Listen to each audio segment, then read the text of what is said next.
Let's go.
Can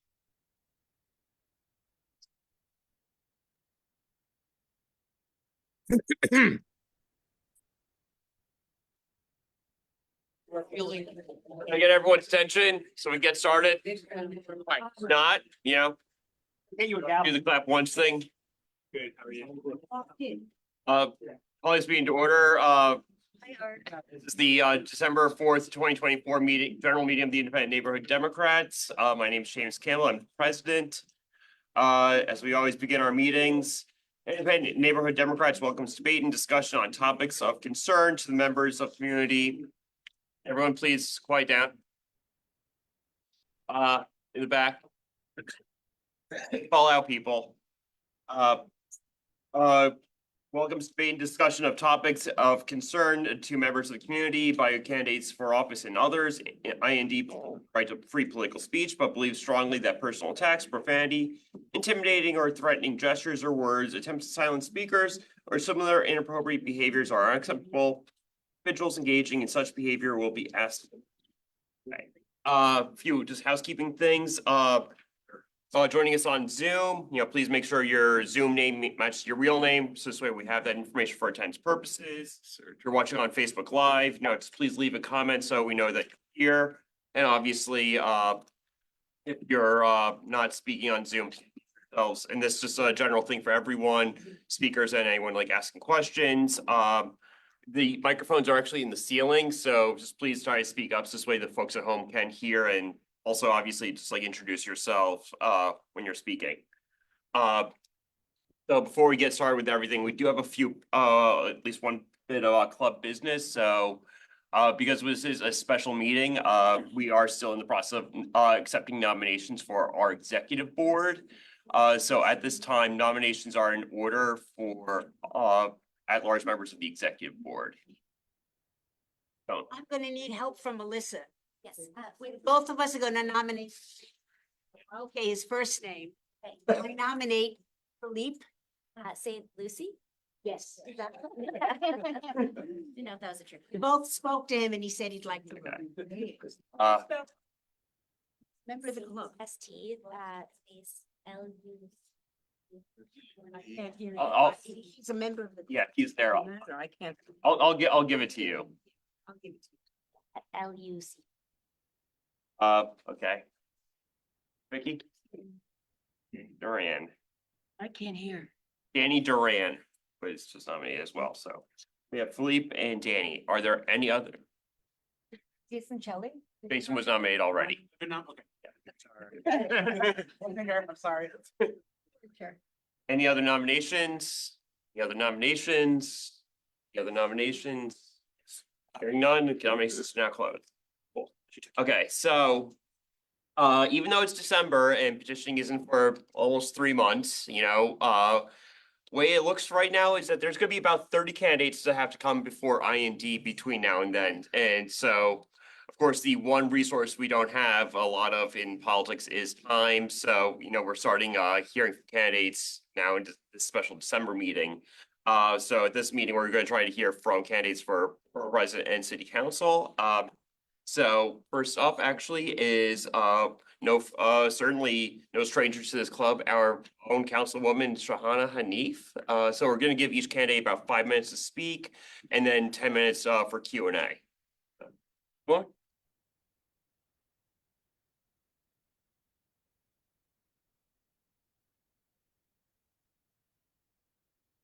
Hi, everyone. I'm Shahana Hanif. I'm proud to serve as a council member for the 39th district. I've spent 30 years in Kensington, the southernmost part of the district, and now live in the 52nd Assembly District with my husband, Abdullah. Together, we're thinking about our future, and one thing is certain, this is where we want to raise our family. Thank you for your incredible work electing strong Democratic leadership. Your endorsement of Kamala Harris, who would have made history as the first woman of color to lead our country, shows your commitment to a democracy that truly represents us all. The way this club shows up for our community is powerful, and I've seen that firsthand. One example I'm especially proud of is our work together to protect residents at 63 Tiffany from a predatory landlord. This is the kind of leadership I bring, ensuring that no one is left behind. I've spent the last 8 years serving in city government, first as a staffer in Councilmember Lander's office, and now as a council member myself. So I understand how to harness the tools of city government to deliver real results. My office handles over 3,000 constituent requests annually, whether it's securing trash cans on Court Street, installing a protected bike lane on 9th Street, or making Van Voorhees Playground accessible for children with disabilities. In just the last 3 years, I've brought over $15 million in investments to support the diverse needs of our district. Every day, I work tirelessly to improve our community. I'm leading the fight to shut down the Department of Transportation's concrete recycling facility in the Columbia waterfront, partnering with Assemblymember Simon, Senator Gerber, and Rep. Goldman. I escalated the issue to the highest levels of leadership. That means 9 p.m. calls to the first Deputy Mayor, Maria Torres Springer, and a direct letter to Mayor Adams. And I won't stop until this facility is closed. I'm also proud of our historic victory in passing universal composting, the nation's largest program. I was told it couldn't be done, but in my second year, we made it a reality with a focus on equity to benefit all of us, especially those most vulnerable. Our city is vulnerable to climate change, as we saw with the first drought in decades this fall and the recent brush fire in Prospect Park. I immediately visited the site with Jason Shelley and the FDNY team to assess the damage. I'm committed to securing the investments necessary to protect our parks and communities for future generations. When Roe v. Wade was overturned, I led the fight to create the largest municipal abortion fund in the nation, ensuring safe access for those from anti-choice states. This year, we're expanding that fund. I also passed laws to inform New Yorkers of their reproductive rights and provide legal protections for anyone seeking care in our city. As chair of the Immigration Committee, I took on city agency commissioners to ensure support for asylum seekers. Our efforts led to the closure of a tent city on Randall's Island and helped ease shelter evictions for migrant families with school-aged children. In the face of mismanagement and ongoing challenges, I remain committed to standing up for our community's values, your values, regardless of who is in power. We are at a critical moment with threats from the Trump administration and rising hate. We need experienced leaders who can act decisively, and I'm ready to lead on day one. For example, before COVID, 1 in every 10 New Yorkers visited a food pantry each week. Today, it's 1 in 5. With Trump's tariffs and attacks on migrants, we face an uncertain future for our food supply. We'll need every bit of creativity and understanding of city resources to ensure no one in our community goes hungry. That's why I'm prepared to expand our food distribution work currently, which runs twice a month for immigrant working class constituents in Kensington and monthly for families across public housing developments like Wyckoff Gardens and Gowanus Houses. In this moment of rising hate, especially anti-Semitism, I've listened to the feedback on how my office strengthens safety, build relationships, and speak out against all forms of hate. While Donald Trump and the far right try to divide us, I'm proud to work to unite our community. I'm proud to serve as co-chair of the task force to combat hate and to have authored a bill to engage in a public awareness campaign to stop anti-Semitism. Heading into the new year, I've been meeting with Jewish leaders and rabbis to better respond to their needs and forge new relationships and partnerships. There are so many fights that I'm prepared to continue. I'm powered up to continue fighting for fully funded public schools and actualizing universal childcare.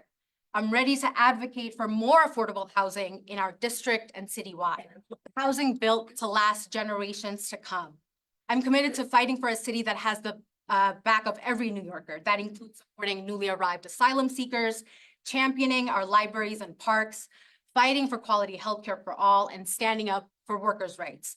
I'm proud to have the endorsements of my colleagues, including Council members Lincoln Ressler, Crystal Hudson, Justin Brannon, Senator Andrew Gounardes, Public Advocate Jumaane Williams, Brooklyn Borough President Antonio Reynoso, and while he's not made any endorsements for 2025 yet, I have Comptroller Brad Lander's support. I've built strong relationships across the council, and I'm ready to continue working together to fight for the future of this district. Thank you.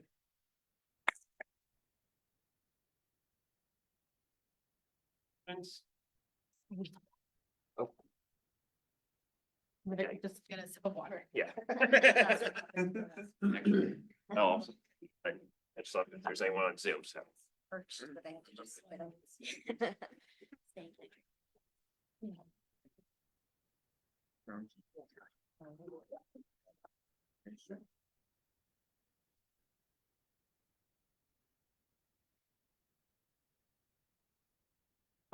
You can call Go on. ahead, Alyssa. Thank you for your remarks. Louder. Sorry, yes, thank you for your remarks. I know the city council is taking up the City of Yes proposal. Can you speak to where you stand on that? If you'll be voting for it and. I'll repeat the question. Don't worry. Thank you. Yeah, and how you advocated for the district in the City of Yes. And I just want to apply that to all the city council candidates. I think that's like pretty relevant for today. So just copy paste that question for everyone. Awesome, I appreciate. The question was, what is my stance on the City of Yes housing opportunity proposal? The vote is tomorrow. I have been a huge proponent of the City of Yes housing opportunity proposal, and I'm glad to have secured the $5 billion that is in part of the speakers package, which will bring in more affordability as part of the changes to our city. So City of Yes is gonna add more housing, to add a little bit more housing to every part of New York City, minus historic or landmark districts. We are in a housing affordability crisis, and New Yorkers every day, especially families with young children, are leaving our city.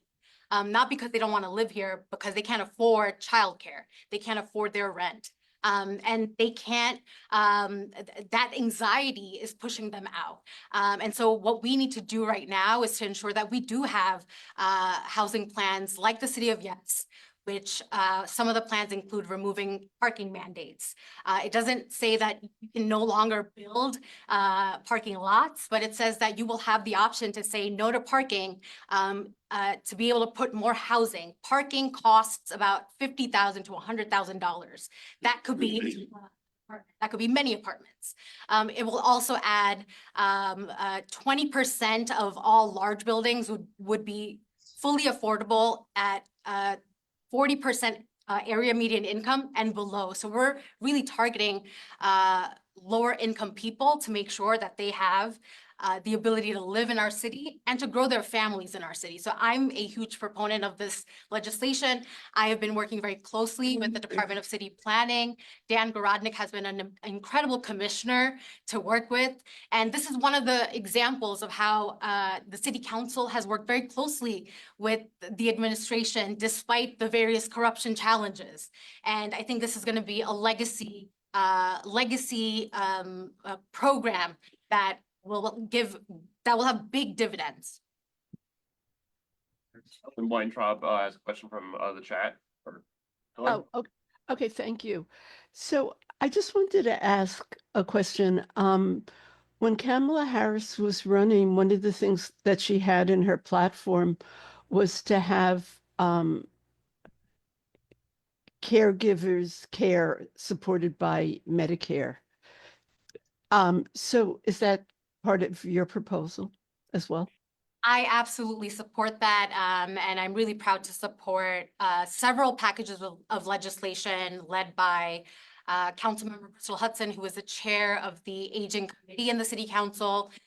She just released her Aging in Place 2.0 package, and what it does is ensure our older adult seniors to be able to live in the city, thrive in the city, that are accessible, but with an especial focus on caregiving. And I want to bring attention to our district where we have the Carroll Gardens Association. We've got a whole care network of domestic workers, nannies who are employed by residents of our community. And we've seen the necessity of these workers to be paid fairly because of the work that they're doing. So anything that has to do with care for our families, our young people, people with disabilities is at the top of my priority. As somebody who's lived with lupus over the last 17 years of my life, I have needed direct care. I've needed care providers to be at home with me, specifically after getting both of my hips replaced or my left shoulder replaced. Recovery is hard. It comes with isolation. And so I recognize that in a city that is pushing people to be more isolated, caregivers play an important role in bringing us together and ensuring that we're mentally stable, we're happy, that we have an opportunity to joy in the city. Well, you sound like a dream candidate. That's all I can say. Thank you. That's not Howard's point. You're free to call anyone. I'm just trying to help. Suzanne, He ran his I was a caregiver to my mom with Alzheimer's for a long time, and if only we had the support that we needed back then. Too bad you can't really do that on the city council level, but I appreciate what you're trying to do with Crystal. So, I've been a community organizer and a public servant for a long time, and it's like really fun to talk about the healthcare bills and the gun violence bills, but whenever I see people locally, they're like, thank you so much for helping me with unemployment. Thank you so much for helping me with that light on the street. Can you talk specifically, since there's a city council role, like what have you done that's like nitty gritty, like helping people enroll in food stamps, making sure DOT turns that light goes back on. NYCHA reaches out to you and they say the cupboards are bare, we need to do back to school food drive. Like, what are some real local things that you've been focusing on? I love that all of the examples you named are exactly what my office tackles. You brought up school bags. Over the summer, we lead a huge distribution effort, again, in Kensington and in the 3 public housing developments that I represent. That's Wyckoff, Gowanus, Orange Street, and also in Park Slope, partnering with Camp Friendship.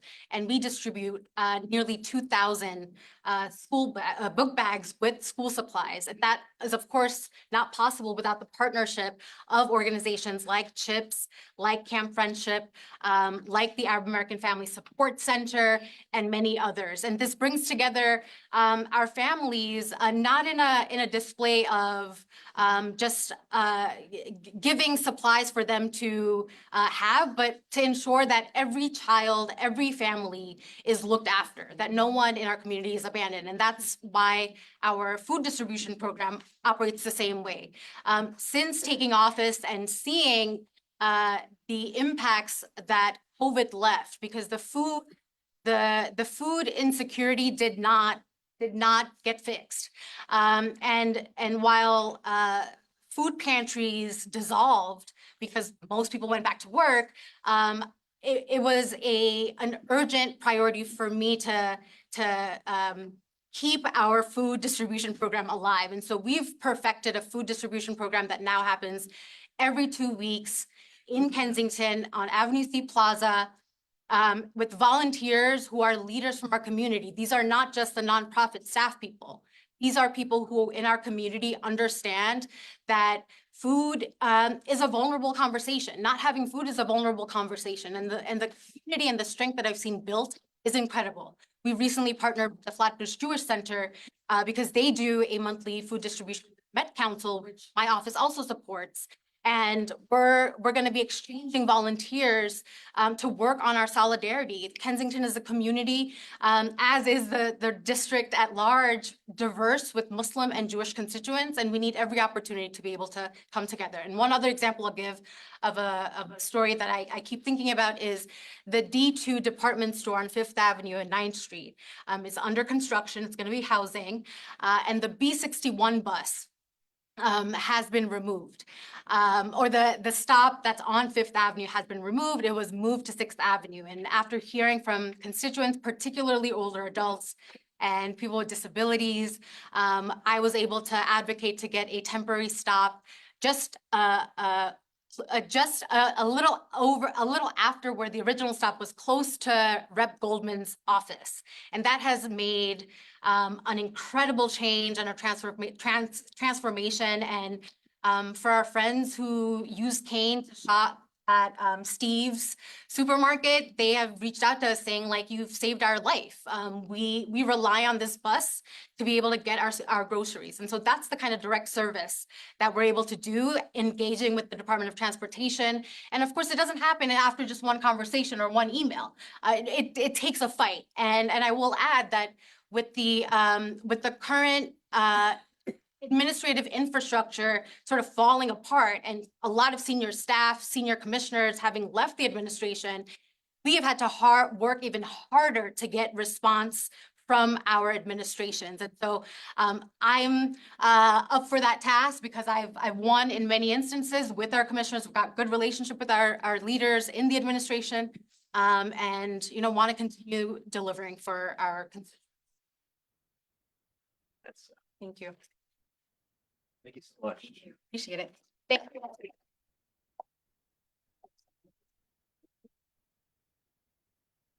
Fortunately, we don't have timekeeper extraordinaire Danielle with us, so I have to use my phone for it. So She's online. If you could draft her.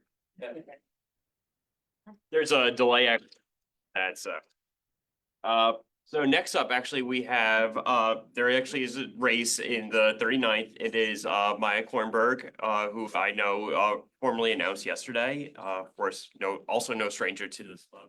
Maya, like, come up.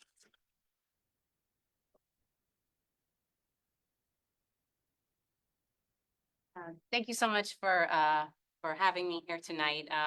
It's great to be here with you all. I'm especially excited to be here because it's our first nights out since the birth of our baby boy Liam a month and a half ago.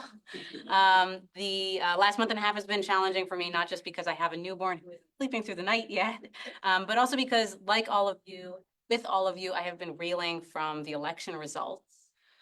With the Trump presidency now closer than ever, it's that much clearer to me that local government is our best line of defense. I think local government matters more than ever right now. And so I'm running for council in District 39 because I want to make sure that everyone in this district and in this city has the resources and the infrastructure that they need so that our community is safe and happy and thriving. I have loved living here. In part because this is such a civically engaged district. By many metrics, it's one of the most engaged districts in the city. And I've loved engaging with the district in part through my work with IND as a member and then as an executive board member. I know from my work, having spent my entire career now focused on making democracy work meant to serve, that the ABCs of government working right is that government works better when it listens to people. And so as a council member, what I would do is not just the basics. I think we need a continuously running district office and a robust constituent services program. But I want to see more than that. I would institute monthly town halls throughout the district that meet people where they are, at churches, at bars, at gyms, at school, so that we can be hearing from as broad a swath of this district, this very diverse district, as possible. Another thing that's been on my mind with this election, I know it's been on a lot of our minds, is safety. And safety to me means a lot of different things. It means knowing that my husband can bike to work as a teacher and arrive at school safely on bike lanes. It means knowing that I can push a stroller throughout the district, know that all of the sidewalks are fitted for strollers and wheelchairs, and all of the subway stations are accessible to strollers and wheelchairs and other public transportation. And it means knowing that at a time of rising political violence in this country and rising racist violence, here in this district, we have leadership that centers shared humanity and has a zero tolerance policy towards violence. I know from my work and my day job working on keeping electeds and elections safe, that one of the most important things to keeping people safe is engaging in conversation with all the stakeholders. Community safety, including a conversation with local law enforcement, so that together we can make the community safer. I've spent a large part of this past year pregnant, and I had a high-risk pregnancy as a result of living with a chronic autoimmune condition. And what I experienced was that I had to advocate every step of the way just to get the basic care that I needed. So I want to fight to make sure that everyone in this city has the patient advocates and the patient interpreters and the resources that everyone deserves to get the health care that we need. Healthcare is under attack, and women's health is under attack right now from the federal government.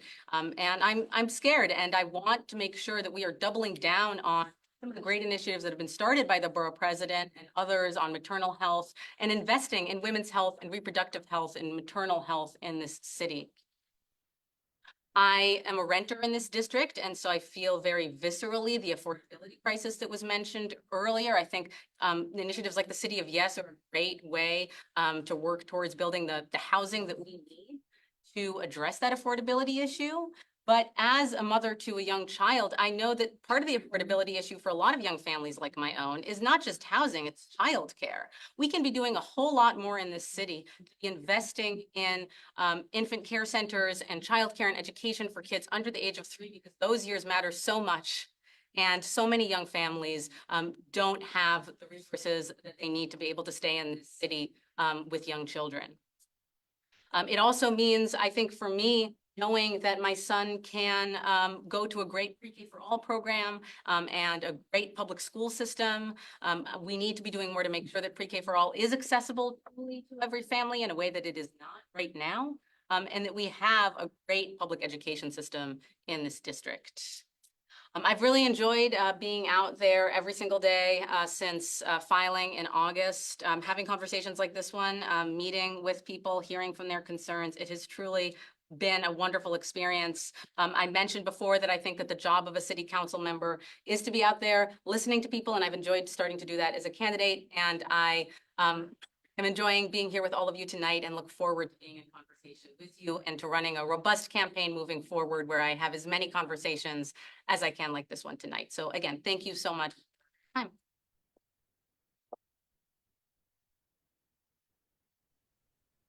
Maya, Should I call him? you can call on them. Okay, Lynn. You talked about public safety.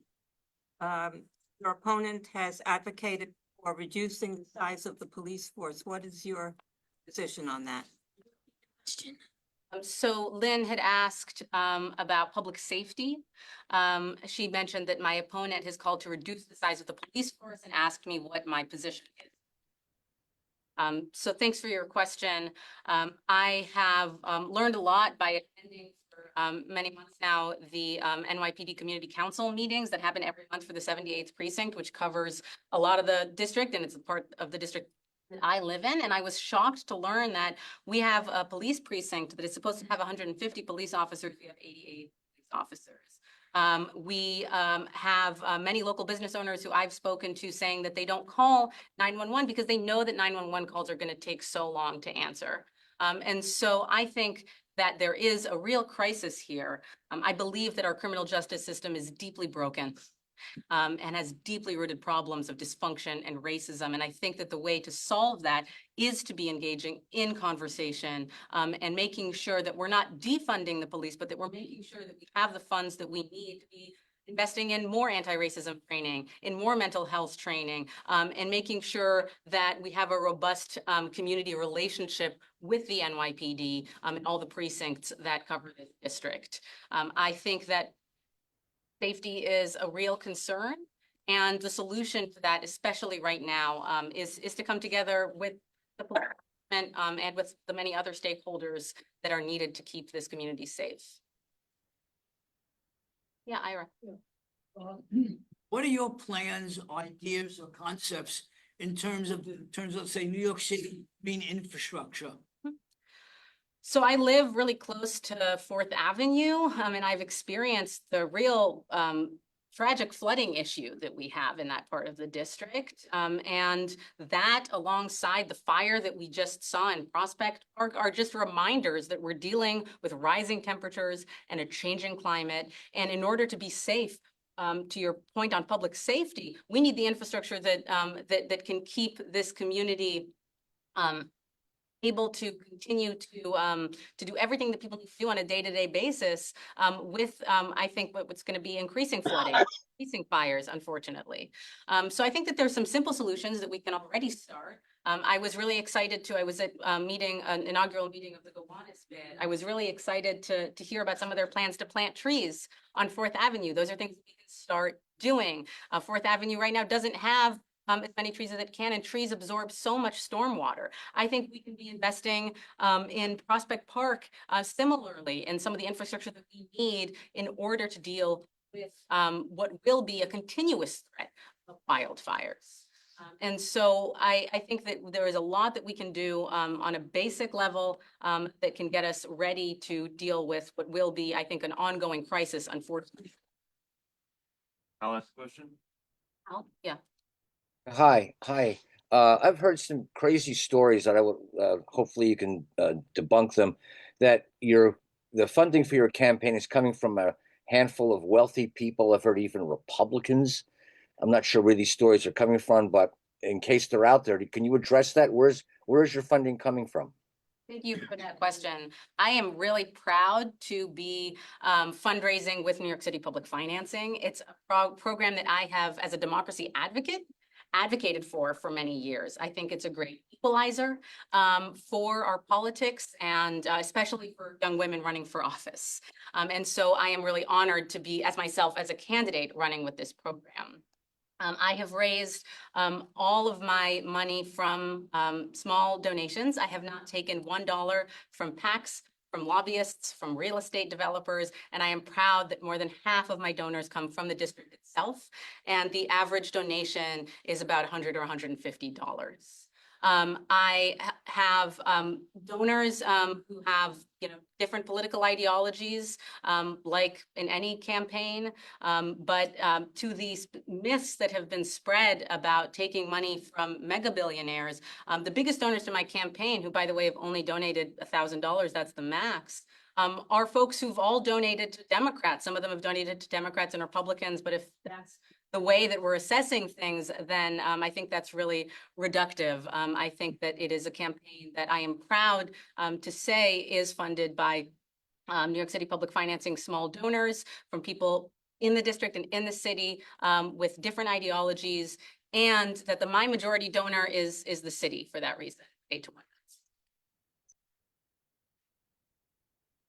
Susanna? Hal has his hat on screen. Yeah.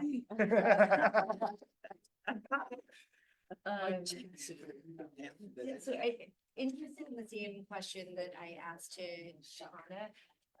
So I'd really like to know, like, maybe before in the last 6 months, because I know like before people run, they start to go to meetings, but I'm just really curious, like, what is your background on actually helping people enroll in SNAP or helping a street light get fixed, or even engaging on the community level to get that fixed, or like organizing a food drive or a backpack drive? Because like so much of that is so integral to the city council office. So just really curious about more of your local experience and activities. Yeah, thank you for your question. So, I mean, obviously, I'm not a council member yet. I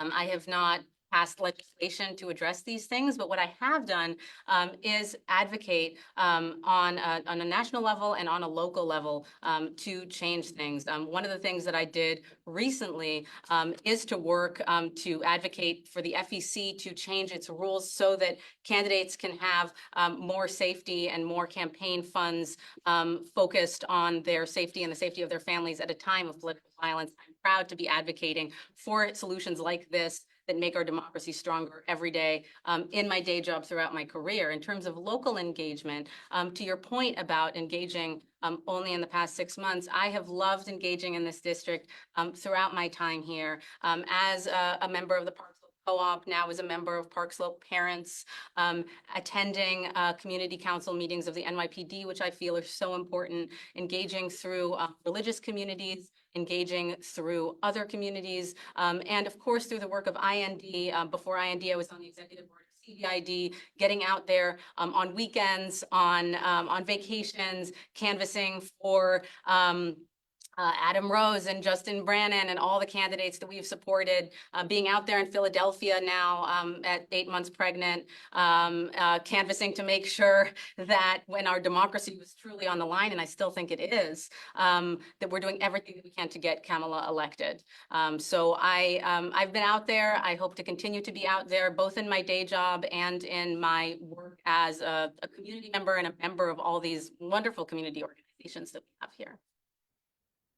Jake has a question. Hi, I wanted to build off of Hal's question, which is specifically among your biggest donors are the Blavatniks, who funded the Trump Defense Fund, the Louders, big Trump donors. These are out of district, out of state, I believe out of state, or at least out of Brooklyn donors. I'm just wondering, why you think you're so attractive to these from supporting billionaires, and will you commit to returning funds from Trump supporters in a time when, you mentioned that, Trump was just elected. This is a really precarious time, and your opponent is a strong progressive. Thank you for your question. So you mentioned 2 different donors. Gary and Laura Lauder are one of the biggest Democratic donors that the party has.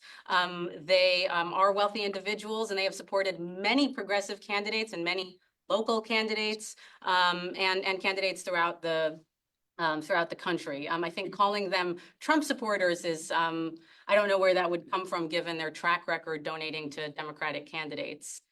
Len Blavatnik has donated to Republican candidates. He's also, if you go on to Open Secrets or anywhere else that you all are getting this information, has donated to many Democrats alongside donating to universities and museums and other organizations. My commitment, as I said, is raising from small dollars. Len Blavatnik, by the way, I'll also mention, and his wife live in the city. My commitment, my ongoing commitment to raising with New York City public financing is one that I'm proud of. It's a grassroots campaign. Half of my donors are in the district. The average donation, as I mentioned, is $100 and $150. So I think it's not something that I completely understand, the allegation that somehow this campaign, if you do the math, is being swayed by Republican mega billionaires. But to your question, I am very, very committed to making sure that this campaign is one that is a campaign that that is a progressive campaign. You can go onto my website, Maya for Council, and hear my issues. Those are ones that I'm committed to. And I think that the way that I've funded this campaign is another example of my commitment to hearing from as many different people in the community as possible. Wonderful. Thank you so much. Thank you. I have a question. Well, Maya sits down. This is John, we're done. We have only 10 minutes for a Q&A. for every, Alyssa could speak to this, right? We ordered onesies, IND onesies, not for you.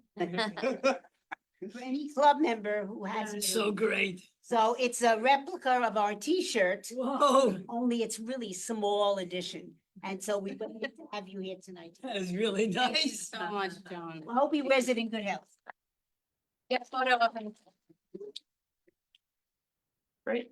And I'd like to add that the convention, the Democratic convention, there are many photos of Alyssa with her baby being held by a variety of influential Democrats. And what is this kid wearing? His IND.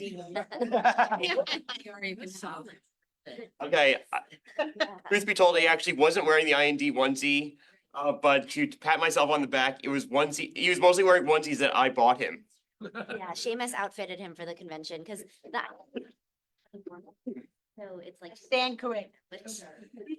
I may have shed a tear when I saw the photo of Baby Solomon on MSNBC wearing I can't vote, but you can onesie that I bought him. Yeah, so as I said, we also do have races for borough president. So, just moving right along here, our next candidate up is Ari Edwards. He is currently running for Brooklyn Borough.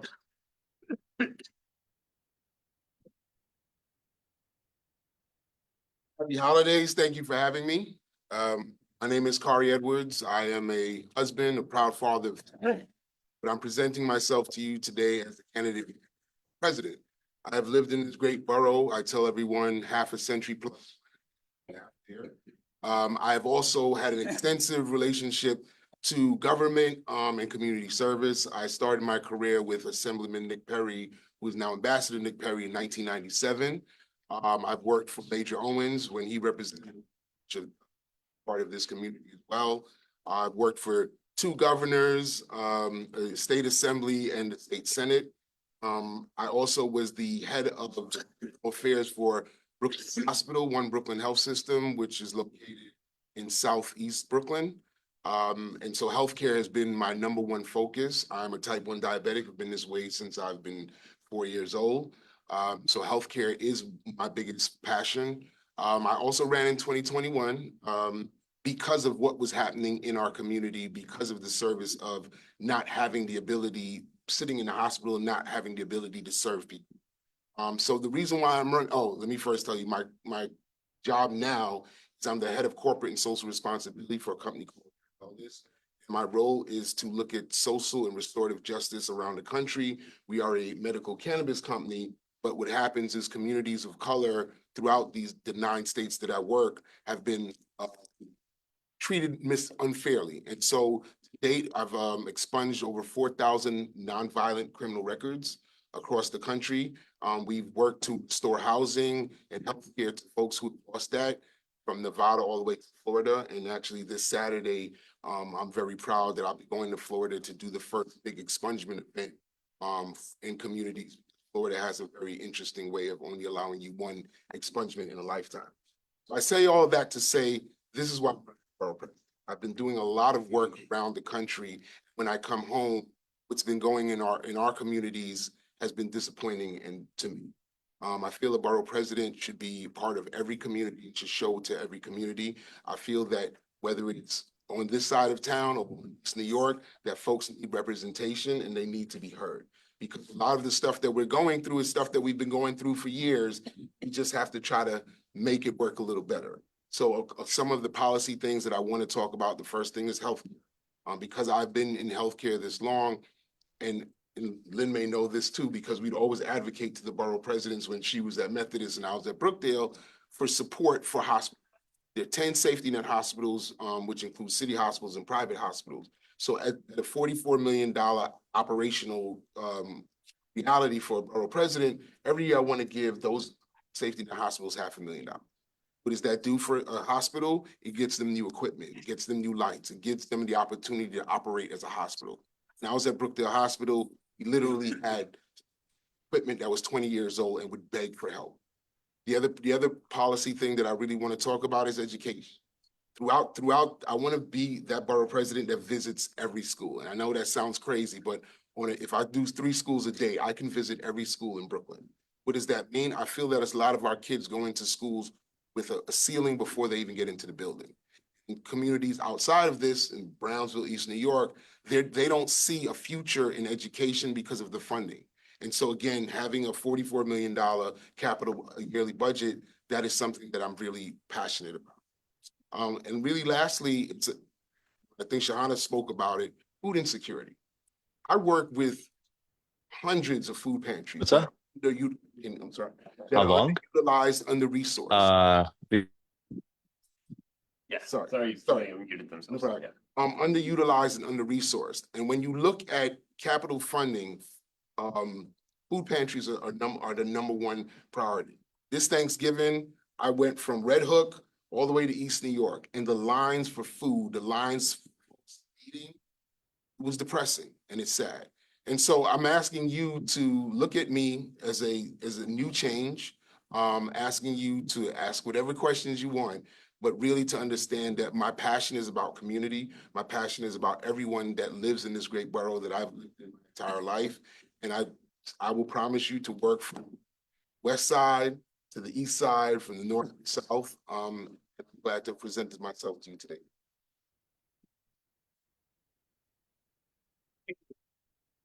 Yes, I'm really good on timing. Yeah. Questions? Sir. My question's interesting. If you take the borough, you divide it by 12, which is 12 months of the year. Could you see yourself going to one neighborhood community meeting once a month, just you and one staff member? We don't need bureaucracy to put you on a spot with direct questions. If you do that in 4 years, you do 48 community meetings. So I have one better for you. Go ahead. I intend to do constituent services at community board offices. Why? Because if you live in Coney Island, and I know young lady's going to represent Coney Island at some point, getting to Borough Hall to have a meeting with the borough president and his staff is unconscionable. So my intent is to twice a week do constituent meetings at the different community boards. And yes, I do promise to make it to 3 community board meetings a month. So if we do the math over 4 years, and really because I was a staffer for so long, seeing the member is just as important. Even though I would say the staff does most of the work, the member is the one that answers the questions and makes you feel that you've been listened to. And again, I've been going to community board meetings my entire life, representing all of these wonderful individuals that I've worked for. So it's really just part of my DNA. Wow. So No, go ahead. the borough president doesn't have really many formal powers left. But one of the things it does have is it gets to appoint people to the New York City Educational Policy Panel. You talk about now, how you're very focused on education. Schools tend to have ceilings before they get in. Thing is, you have this power to make appointments. If you were elected, what would you be looking for in the people that you would appoint to this policy, and how would you evaluate these appointments that you would have, be able to make? So I actually sat on the panel for educational policy. This current administration because again, I was a parent of 3 children who was in public schools. And I think that's the first reality is that when you're picking someone to sit on these panels, that's somebody who has to understand the daily rigor of getting your kids to school, getting picked up late, having, teachers call out. And so my biggest thing would be to have it in a room to interview, have candidates who want to be part of that process. Not only is it the panel for educational policy, but it's the CEC as well. So really, I want to have really a robust interview process to make sure that we have those candidates who really do care about that. Hi, thank you for coming and sharing. And I see Greg also has a question, but I'm gonna go first if that's okay. Just want to recognize for the next one. So I think you're, challenged the current borough president, and that when you challenge someone, they've done enough to move out of their job. So can you speak to your opponent and how you would differentiate yourself, or specifically he did that you're running against? A little bit more of a differentiator. Yeah, I mean, I won't name him. I'll just say my opponent. So the question was, why am I basically running against the current borough president to unseat them? Brooklyn has 2.8 million people. And there are communities who have been truly forgotten and ignored. And so when you decide to go into a superintendent meeting in District 17, and they've never seen the borough president, or to the gentleman's question that you go to Community Board 18 meeting and he's never showed up. When you represent an entire borough, it doesn't matter your race, creed, or orientation, you have a respect to go to each one of those communities because whether they voted for you or not, you still represent them. And so my biggest issue with the current borough president is that there's so many people who are in need. There's so many people who have reached out, so many people his office hasn't responded to. And in a lot of those cases, those folks are suffering so much that you don't have a recognition of it. And so when we talk about education and that ceiling, you need to go visit these schools. When you talk about community boards and you are the boss of the community boards, you need to go to the community boards and see if your appointees are upholding to their responsibilities. And the current borough president has not done that. And honestly, like I said, I have a great job and I'm very happy with my job. I think the work that I do is life-changing. But when I come home and my community is still suffering and it's a lack of representation. And there's also partnerships, right? The expectation is I win and Shahana wins. I'm supposed to be in her district working with her to do that stuff. And so we can't also pick our favorites because, again, everybody's our constituent. Greg, you have a question? Hi, yes, thank you, and thank you for joining us.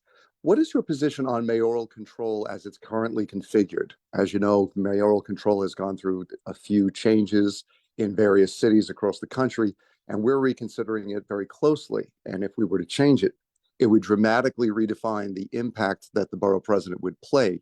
So how do you feel about the current form of mayoral control, and do you support changing the governance structure for the school system? Yes, so I was an appointee of a mayoral control, but I do understand that, and I've lived this, and I've gotten in trouble because I didn't necessarily vote with the administration on some things. I do think we need to expand not only just the mayor's part, but not keep the mayor's piece there, but also include the community piece more, right? I am not an advocate of going back to the school boards because I do think that was a hard way to kind of watch it, but I do think that there needs to be subsequent and significant changes to mayoral control as it approaches to teach our kids. Because I do think if the mayor's agenda is one thing and the community's agenda is another, I was on a vote of 14 people, so we always had the majority. And so we would get the phone calls, this is what you're supposed to do, even if sometimes we didn't feel that it was the right thing to do. And what ended up happening, some schools got affected. And on a personal note, Crown Heights, one of the schools that, literally up the block from me, they got moved to East New York, which made it very difficult for those parents. And it wasn't something that I agreed with, something I voted about and something I about, but the reality for it was important to me. So I do think mayoral control has to be adjusted and changed so that it's all inclusive of, especially of parents in these schools. Oh. Well, thank you. And I did have a much easier question. If you could leave one legacy in education, given the role that you would play, as previous borough presidents have, such as ensuring that there would be a nurse in every public school. What would it be? What's your top priority? For our school, and it's gonna sound like a pie in the sky idea.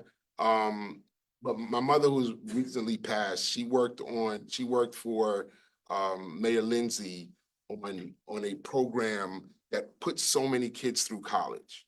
And in the role that I have now as well, we funded a program that would get kids to look at college differently, to help them. We paid for their applications, we paid for them to go through a whole program, and then we saw them to acceptance. The biggest legacy for me would be to see the majority of our kids who graduate from high school go on to higher education, because there's an opportunity that a lot of kids don't get to see when I talk about the ceiling.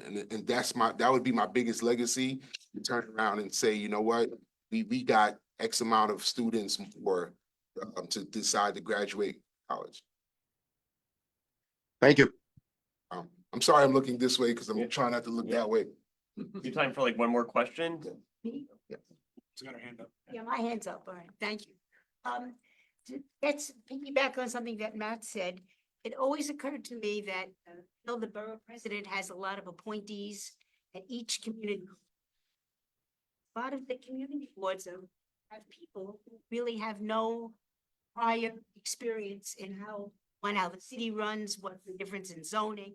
They really come in meaning to do the right thing or meaning to do something.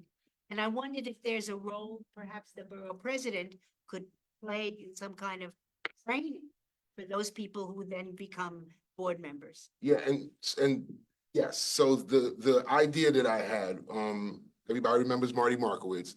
Marty Markowitz had a director of community boards, and what he would do is he would put a lot of the community board members through that. And then also I wanted to have an emeritus. You have members who are no longer wanting to do the rigors of these 6-hour meetings, but they can now become that advisory support so that folks do that. Because even me learning just government and land use is difficult, community, all these things are difficult. And even though you want that ability to serve, someone needs to be there to prepare you. So my thought process is to bring back the director of community boards as an actual job in camp, where you have housing specialists, you have health specialists come in, so that you give somebody a real prepared chance to succeed. Because, many of you may not have been at these 12-hour meetings that happen, but sometimes it's just arguing because no one really understands even the Robert's Rule of Order. So for me, it's really just create that yeah, yeah, right. And that's not the meeting that I want to go to. Yeah, that's thank you so much. Is it all right? Okay, thank you so much. Thank you for having me. And we don't force people to stay here, They want to stay, cool, and then it's basically building security you have to deal with. Okay.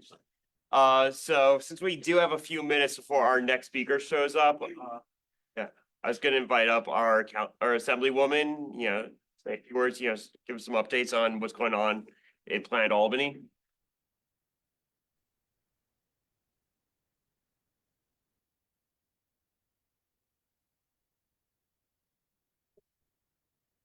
So I'm here to kill time. Let's be honest. So anyway, I'm Assemblymember Joanne Simon. It's great to see you all here today. And thank you to all of the candidates who have presented. Okay, thank you very much. And so I just wanted to brief you on a couple things that I've been doing. Shahana mentioned this issue with regard to the giant crushing of concrete going on at the Brooklyn Marine Terminal. It's a real problem. And it's one of those things where, we've really asked the mayor to get this moved for the end of the year. We've been told a lot of things about it, including that they're spritzing it with water and that it hasn't worked. And they haven't done it very much. So we're really working hard on that. And then the other thing, of course, is that I just sent out a newsletter. If you're on my list, great. You should have gotten one. If you're not on the list, sign up and we'll add you. So you'll get these wonderful newsletters that we do periodically. So a couple things that I wanted to mention. One is we have a Java with Joanne at 9 o'clock.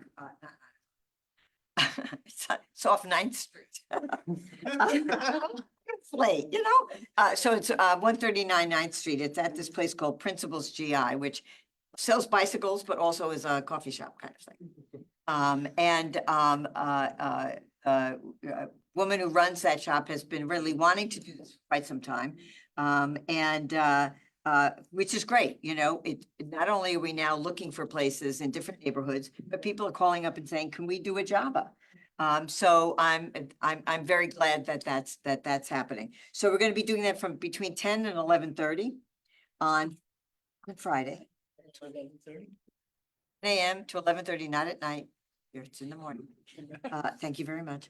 And so I encourage people to come. And as you know, it's very free formed. It's kind of an open mic kind of thing. People will either ask questions or not. Sometimes people just want to stop by. Sometimes people have lots of issues. But we know that a lot of people will probably raise issues about the federal elections and money and whether we are going to be penalized when it comes to federal money. I think we can imagine that, yes, that is likely. It won't happen January 20th, right? We don't know how much or where or whatever, but that's something that we're all worried about as we go into this next session and the state budget. You know, revenue is a big issue. It's always a big issue. How do we raise revenue? Many of us have had various ideas about how to raise revenue. They haven't always found their way into the budget, but you know, hope springs eternal, and we hope that we will be able to work on some of those revenue raising measures that would work and not harm, you know, the working class folks who are out there day to day, working hard for a living and getting by from one paycheck to the other. The other thing is in connection with the Brooklyn Marine Terminal is that, as you know, there's an effort to develop that. It's 120 acres.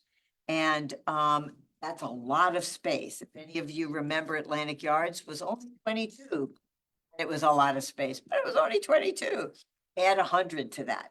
And that's huge. And obviously a working waterfront has been critical. It's something I really worked on this past year, getting into the budget so that we were able to ensure that there would be a working waterfront and make certain changes in the structure of the Waterfront Commission. So there would actually be people on the Waterfront Commission.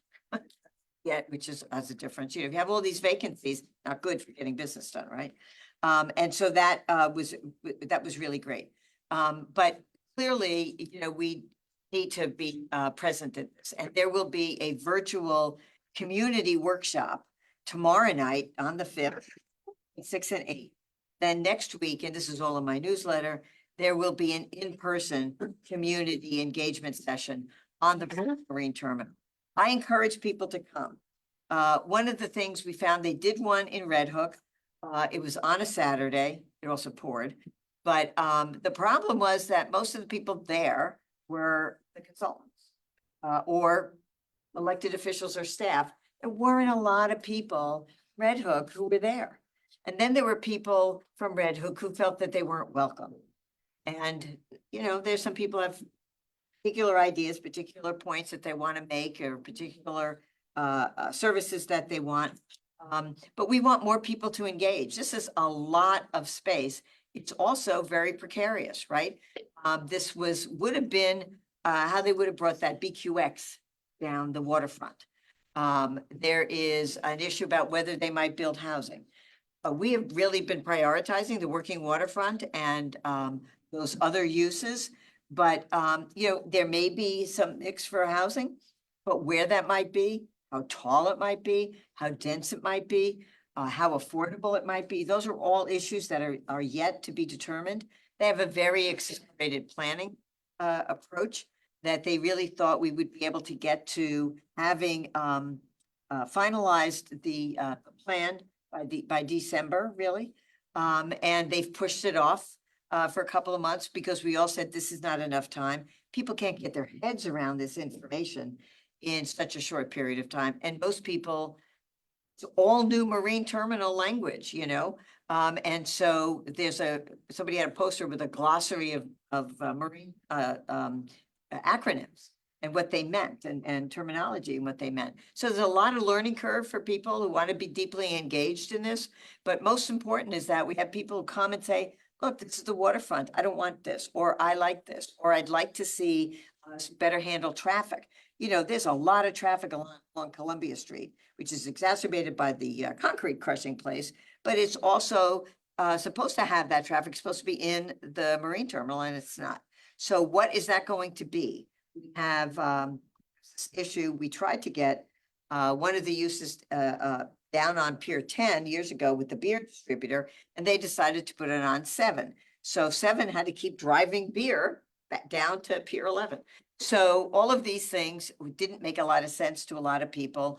With this really huge opportunity that we have, we want to make sure that whatever happens makes sense, right? That doesn't further endanger the environment, that is safe for people. And so I really encourage everybody to get engaged with the Brooklyn Marine Terminal issue if you can. Just because you may not live on that side of the highway, doesn't mean it's not going to affect you. You know, I don't remember, Sean, whether you mentioned this, but one of the things with the concrete recycling facility is when the wind is blowing, you can feel it at PS 29 on Henry Street. That's across the highway and 2 blocks. That's not like just very local.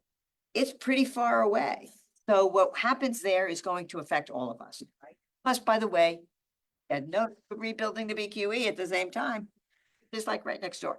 So all of these things make for very complicated decision-making and really mean that we need people there who are paying attention and who will talk about the issues that affect their lives and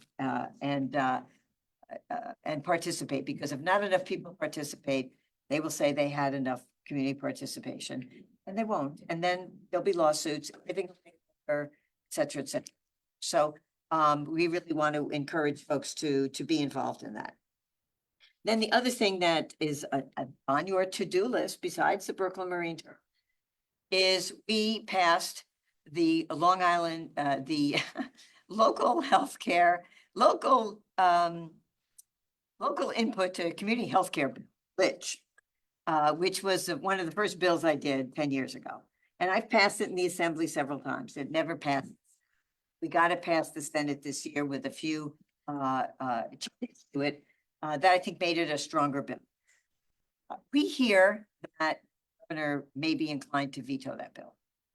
And we hear that because from what we hear, there's guidance that the Department of Health put out about closures.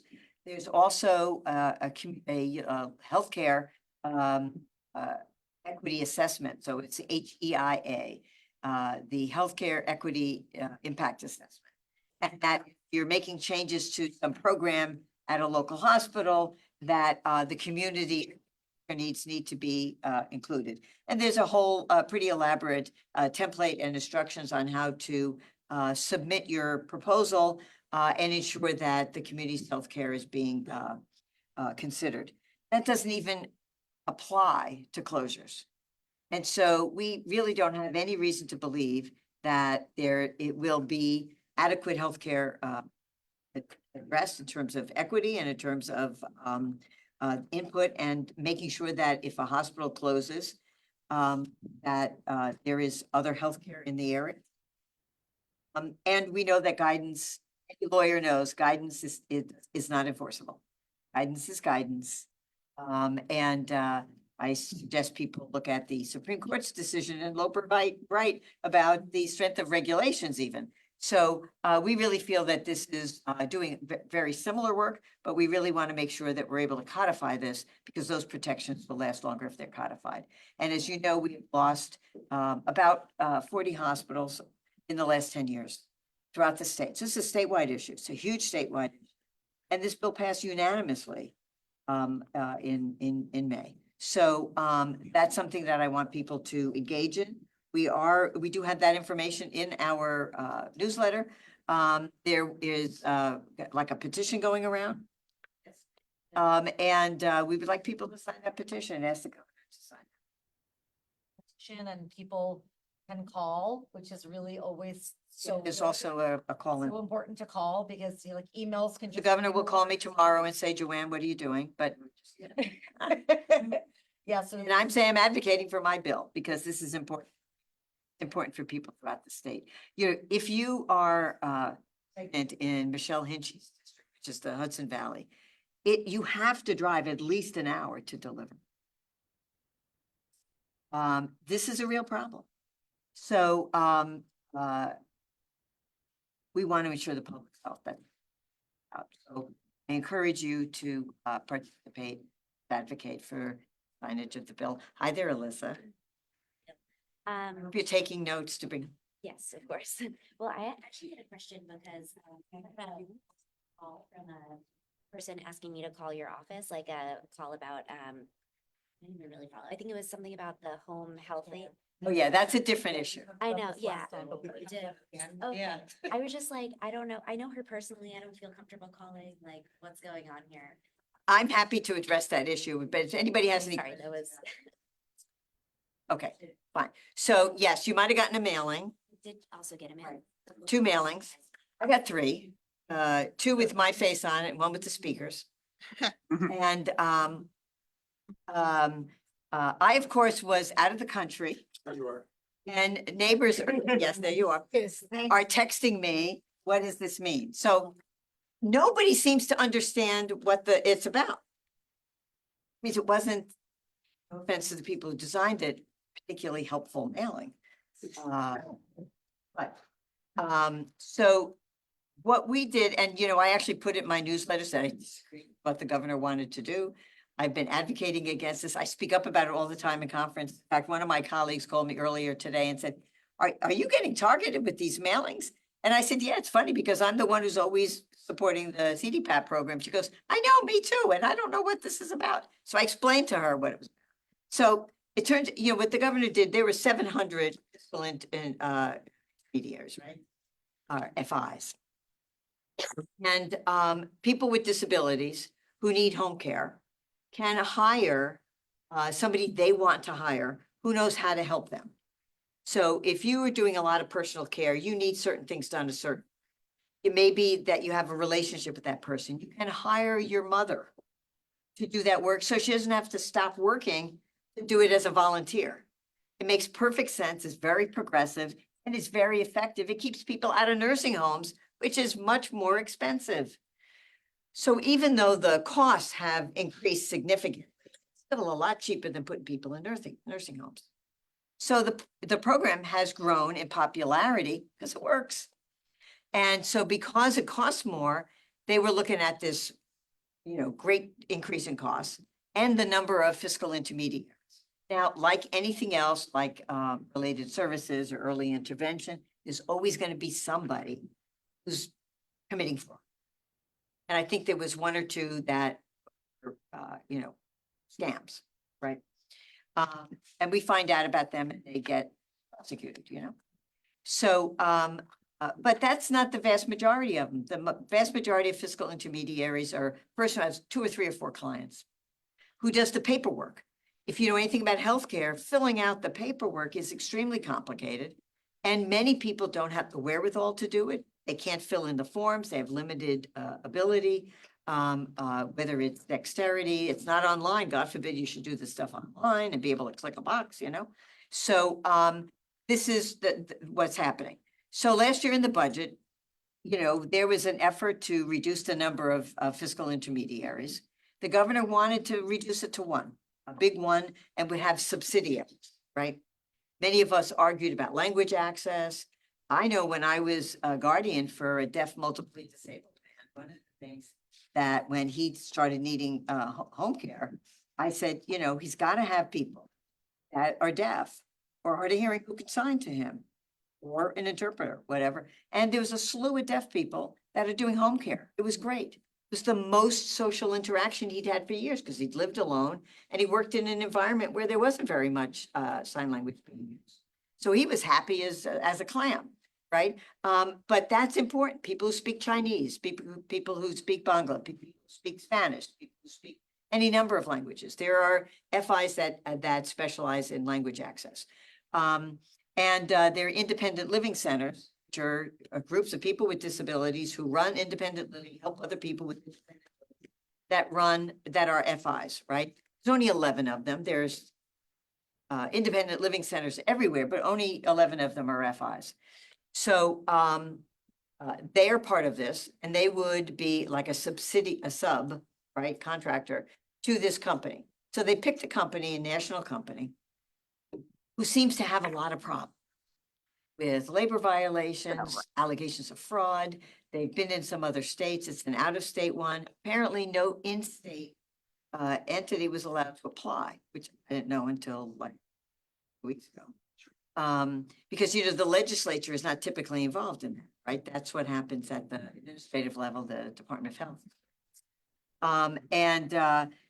So there was also a letter from one of my colleagues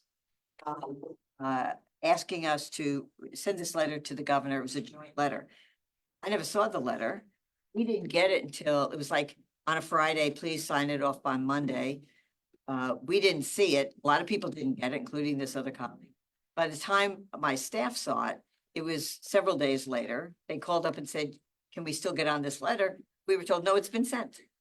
So because I wasn't on the letter, apparently that is one of the reasons why I'm being targeted. Because I didn't sign the letter I had never seen. So there you have it. Meanwhile, of course, I still think it's a lousy idea. I'm very much hoping that the governor takes this to heart that there is change in whoever this contractor is. I really think it shouldn't be one provider. I don't know whether we'll win that battle, but you know, that's what this is about. The challenge, of course, is most people don't realize that there is this consumer-directed care program. I don't know very much about it, and it's kind of a little obtuse for most people. So a lot of people getting these mailings and saying, what's this about? Then when you tell them, they go, oh. You know, and have a hard time figuring out how to explain it to their neighbor, because it is kind of complicated. That's what it's about. More information than you wanted to know.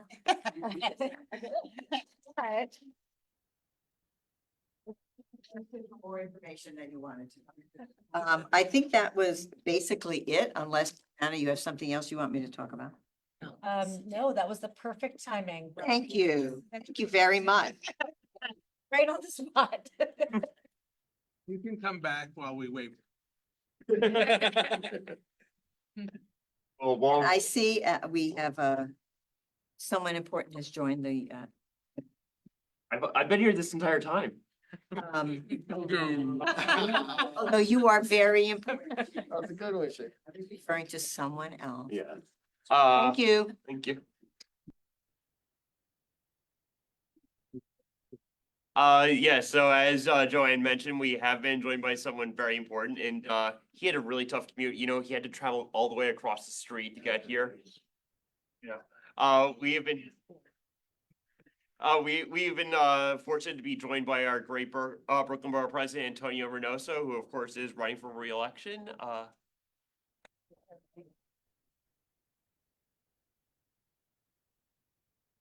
Giving everyone 5 minutes to speak, and then 10 minutes of Q&A. Thank you, President. Hello, those that don't know, I am Antonio Reynoso. I'm the president of the greatest borough in the city of New York. Of course, first and foremost. And it's just I'm so happy to be here.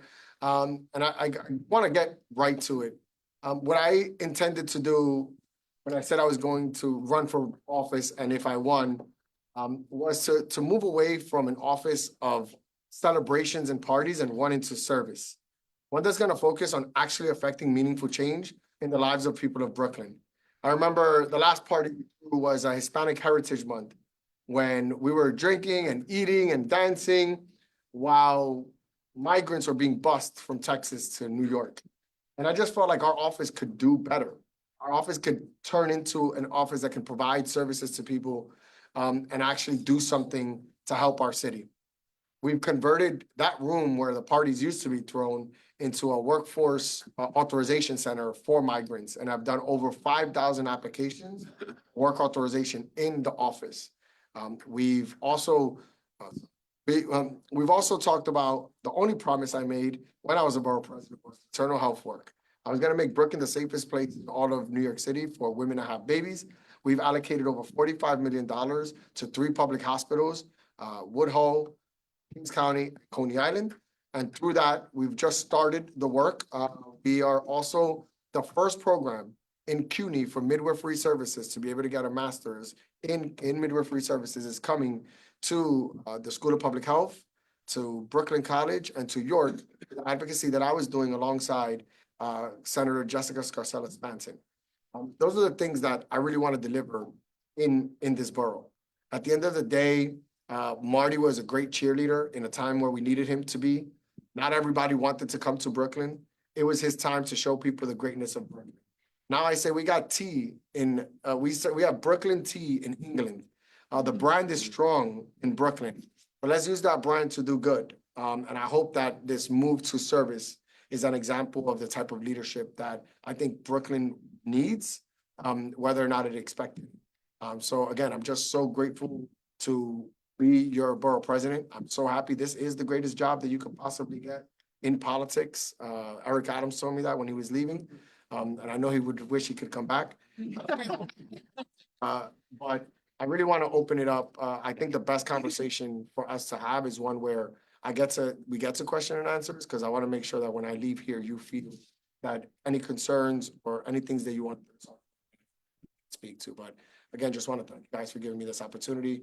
I always say spread love is the Brooklyn way. I hope that in my time, you felt the love that I've been giving Brooklyn. So thank you.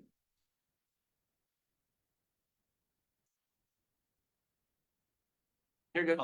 You get called. I want Former President Shelley. I wanted to, and I'm glad I have a chance to tell you personally, I've supported you for a number of different offices, and I've always thought your integrity is first rate. During some of the investigations and the revelations about your predecessor, one of the things that turned up was some of the people who had approached him and done things that they weren't supposed to do with him, approached you, and lo and behold, of course, you turned around, you reported them, you asked questions, I just, as a constituent, a longtime constituent, I was really proud of that. And so thank you very much for your actions on that front.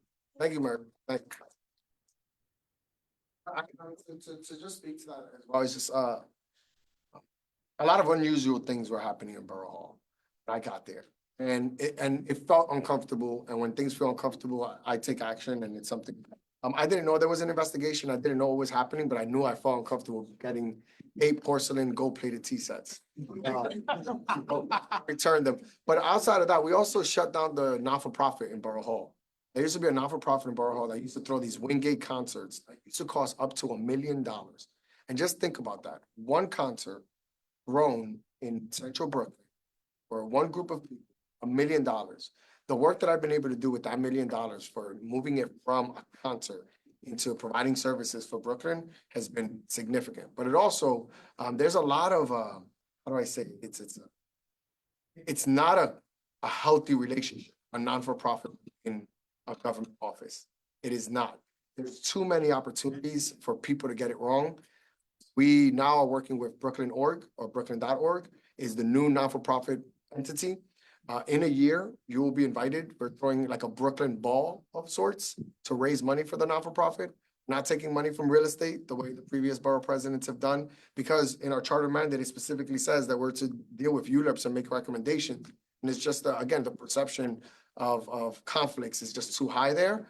But integrity is deeply important to me. I'm glad you see it, and it's just who I am, and I'll continue to make you proud, Jason. Thank you for that. Greg has a question. Hi, yes, thank you. And thank you for joining us, Mr. Borough President. From the perspective of a teacher and a UFT member and activist, I'm wondering, what impact do you think you've had on public schools beyond your appointments to the PEP? I do want to speak to the PEP appointment that I have, who is a deeply independent PEP appointee.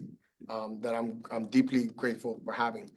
My focus on education, so the first thing I did is that every single council member in the borough gets $750,000 from Borough Hall's capital dollars, specifically for schools, for local schools. The city council members don't get enough money to be able to, again, affect meaningful change in the lives or in these buildings. And it's the resource I got is capital dollars. It's the number one resource I have. So we've given every single council member, Republican or not, $750,000 for their local schools, and it's helped immensely. But outside of that, we have our own initiative, which we're helping D75 schools.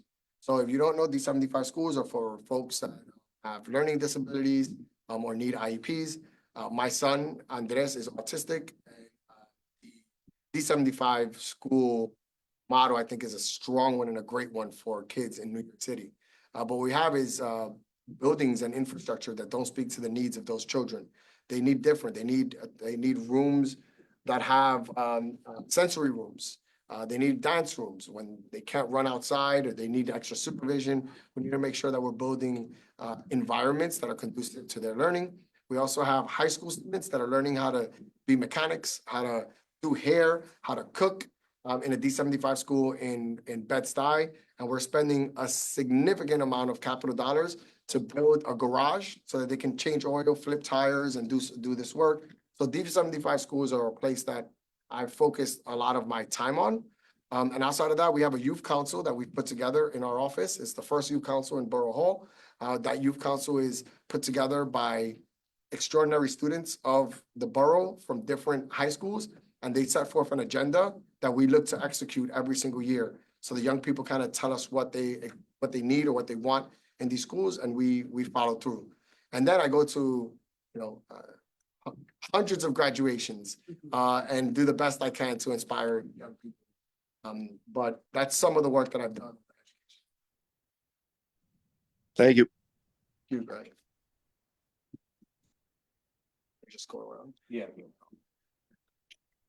Well, thank you. My dad was a psychologist in a D75 school for 5 years, but a big proponent. But my question was, I asked your challenger basically, why is he running against you? And he brought up some stuff that I just don't know because I am very focused on the 52nd Assembly District. So mentioned things like you're not around in other areas and like haven't visited other places. That's not my perspective here in the 52nd.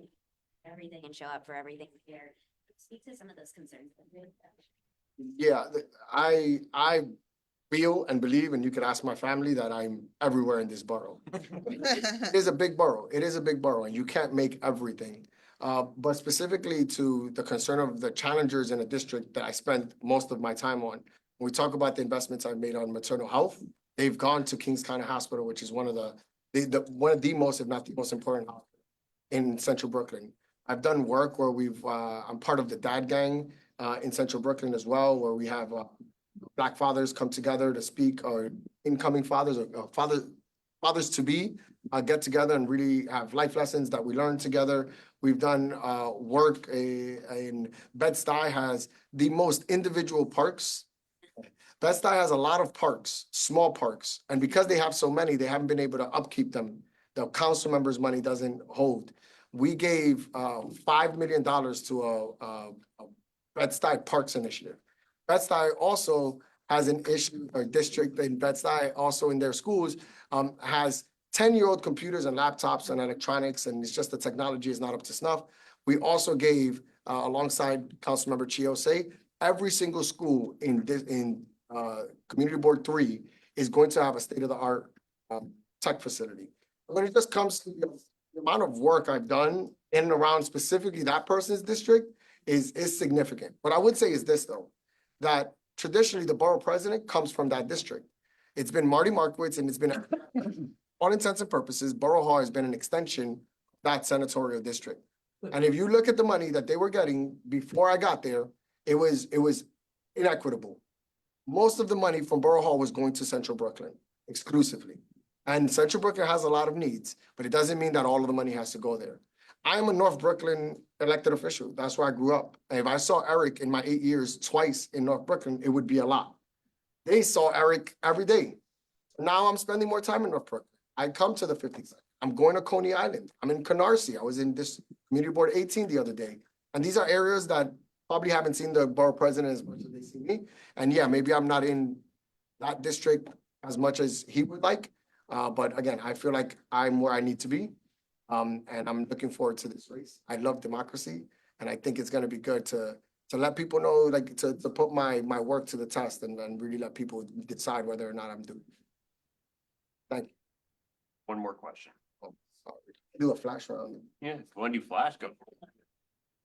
We've had, well, disagreements about police, this county, but can you tell me what you've done in the past 4 years to improve, community police relations? And have you changed your outlook at all? No, I've not changed my outlook on policing. I think the problem we have is that we're not providing the resources necessary to provide true safety. And true safety does not come by policing exclusively.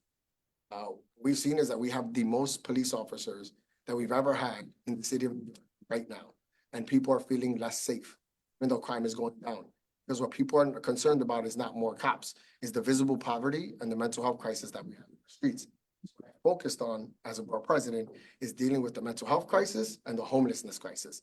So the relationship with police and the community, I want to be honest, is not a priority that I've taken upon myself to foster, because I don't think it's what keeps us safe. What I am doing in 2 cases. One is working alongside the Women's Prison Initiative there are almost 200 women from Brooklyn incarcerated at this moment in Rikers. And I just think it's a failure of society that exists. And of those women, some are pregnant. Some of those women actually have their babies in Rikers Island. So we're looking to do this most stabilizing force for anybody is dignified housing. So what we're doing right now is working with organizations to provide more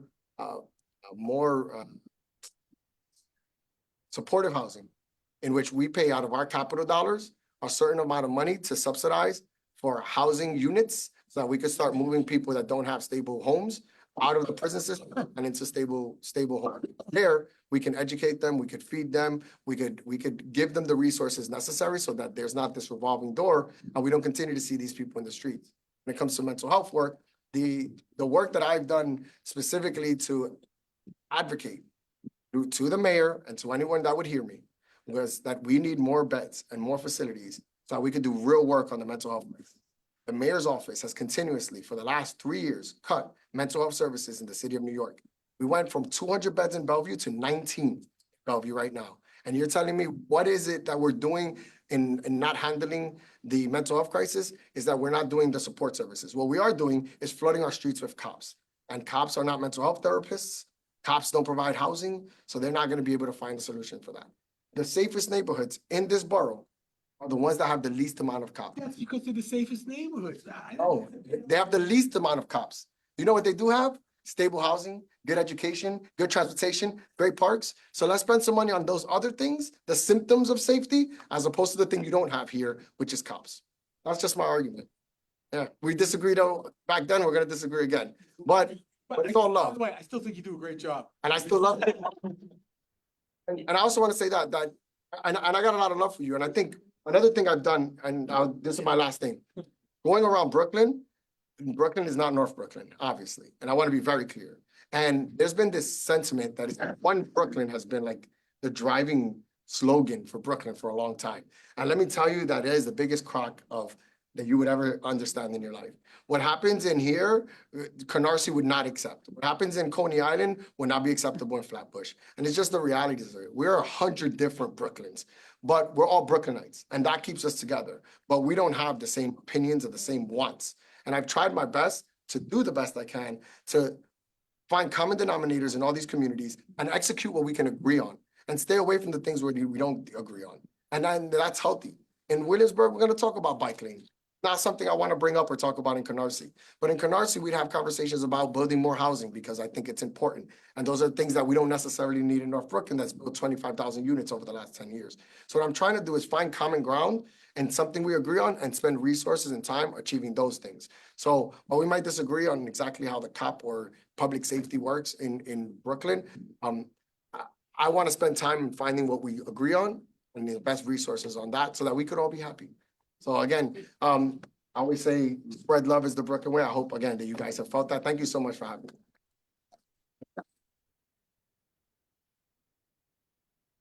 That's the thing that's great about this club, you know, we can have disagreements, but not be disagreeable. We can find the ways that we do try and find common ground and also try and find the ways that we can work forward as a club and as a community. So we've actually been very fortunate to be joined on Zoom from our Councilman Lincoln Ressler. I know he just came from a town hall, so the fact that he's able to squeeze us in, you know, phenomenal. Yes. Muted. Okay, great. Seamus, can you hear me? Hear us? Okay, great. Yes, I can. So I'm sorry, I'm just trying to make my way back home. I really am, so I'm trying to multitask a little here. I apologize, but just want to say it is always great to join IND, and I have a lot of respect for this this club and appreciate that you, I think, all had a long night of hearing from good people like my borough president, Antonio Reynoso, who is a tough act to follow, and my friend and colleague, Shahana Hanif, and others. So I really appreciate you squeezing me in and making a little time to talk with me tonight. Now, I'll try to be brief to just give you all a chance to ask questions and raise any issues or concerns that you may have. But, you know, this has been just an extraordinary privilege to serve in this role and to be your council member. I have loved almost every minute of this job. It is, nothing brings me more joy than helping to solve problems in the neighborhood.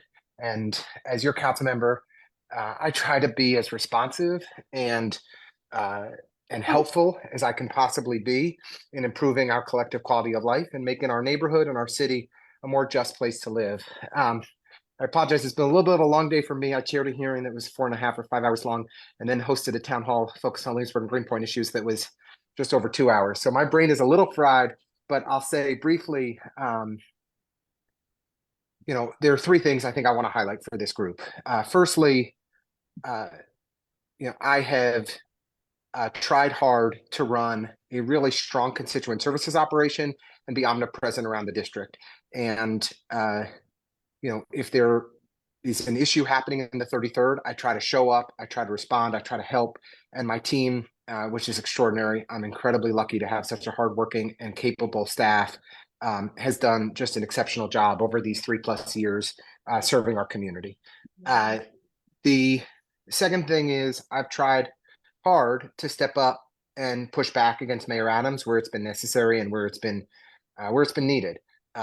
You know, calling out, frankly, how poorly this administration has managed the city of New York, the draconian budget cuts that they've implemented that have undermined conditions in our parks, in our schools, in our social service agency, and more.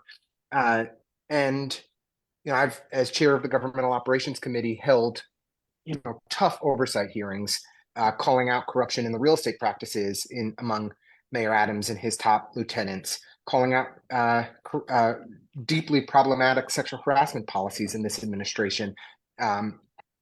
Today, we held a hearing about the importance of good governance and closing loopholes in our campaign finance system and ensuring that Mayor Adams does not get any more matching funds, considering the corruption that's transpired. So I've tried to channel the good government values of the 52nd Assembly District and IND as a leader in the council on those fights and in standing up for ethics and integrity in our city government, even when it's hard, because standing up to the mayor is not an easy thing to do. And then lastly, I've tried to push bold initiatives in the council and in our district. You know, we launched a plan to fill every single available tree bed with a new street tree. We're planting thousands of trees in District 33 to strengthen our climate resiliency. We created the first climate action plan that's focused on a legislative district in the country, 50 discrete initiatives that we are implementing to prevent flooding, to improve our air quality, to reduce some of the worst impacts of climate change in the 33rd Council District, and so much more. You know, we've recently launched a school equity initiative where we're really focusing the resources of our office on 5 of the highest need schools in our district, elementary and public schools, where between 77 and 89% of the students live in poverty. We've introduced lots of really good bills. I'm optimistic we're going to pass a package of campaign finance reform and lobbying reform bills later this month that I think are going to make a really big difference and close some of the loopholes that Eric Adams took advantage of on the campaign trail. So back in 2021. So I'm trying my best to be just a fighter for our community and to work as hard as I can to deliver for all of you and for all of and for in District 33 and beyond. And if there's I've to the back and forth just a moment ago between Steve and Antonio, I appreciate that we're not all going to agree on every issue, and that's okay. But I welcome your feedback. I welcome your criticism. I welcome your suggestions for how I can try to do better to serve you and to serve our community. So thanks so much, Seamus. Appreciate the chance to say hello and just, and to, cordially, and earnestly ask for your support once again. Having IND in my corner back in 2021 meant a lot. And I would be honored to be an IND candidate once again in 2025. Great. Yeah. You questions? I'm gonna have to call on everyone for you. Simon? Last question, but thank you. Of course, everyone please speak up this way hear us because microphones are in the ceiling.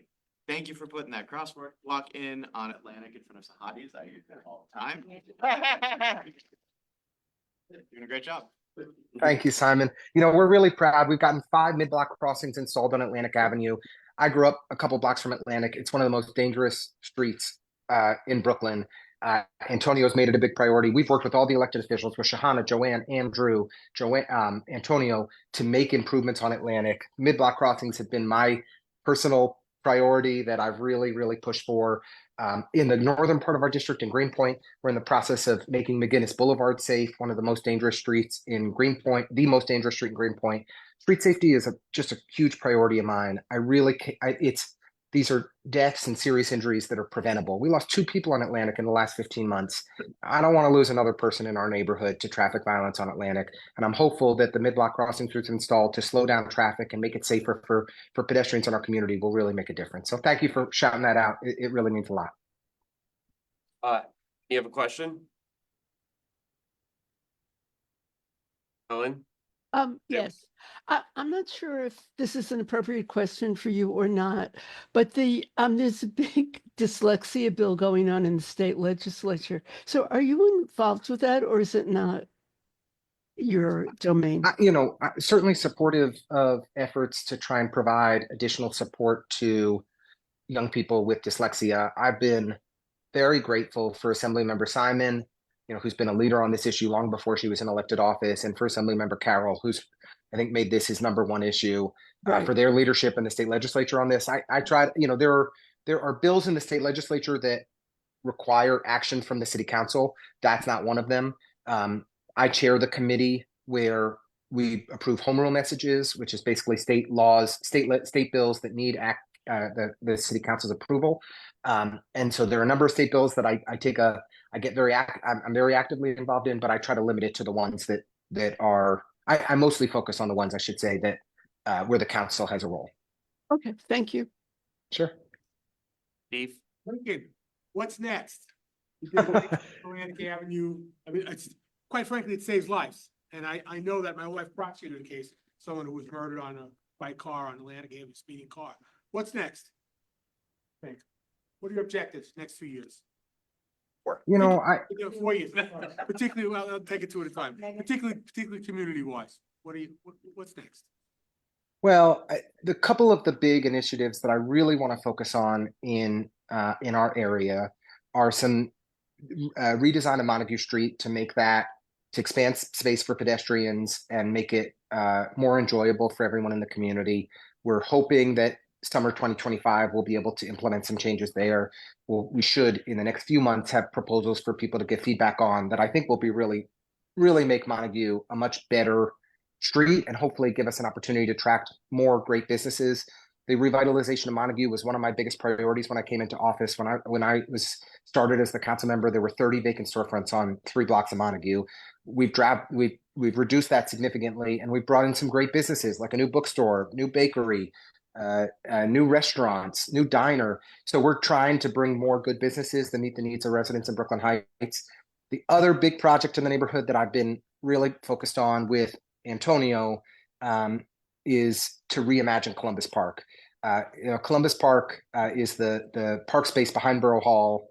It's just wildly underutilized.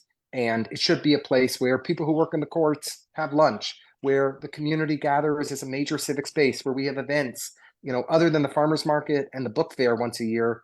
It's wildly underutilized park space. So Antonio and I have been putting together some bold plans for how we can turn that into one of the great parks of Brooklyn. And I'm really hopeful that, starting this coming budget, we'll be able to allocate some significant resources to make that a reality. And so those are some big local priorities of kind of just improving our streetscape, improving our quality of life that I'm really focused on. The big one that's hanging over our heads, of course, remains the BQE. Joanne and Andrew and I have kind of been thick as thieves on BQE related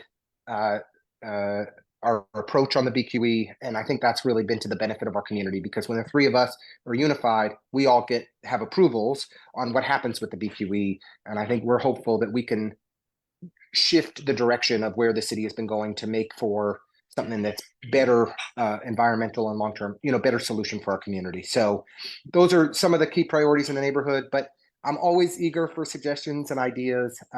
So if you have anything that you think we should be working on, Steve, please don't hesitate to let us know. I'm not shy. Alyssa and then John. Hi Lincoln, it's Alyssa. Hi, Alyssa. I asked the other city council candidates about City of Yes. It's timely for tomorrow. Can you speak about how you'll be voting and if you advocated for any specific changes in the speaker's package and stuff like that? So. Oh, great. Well, Alyssa, I really appreciate the question.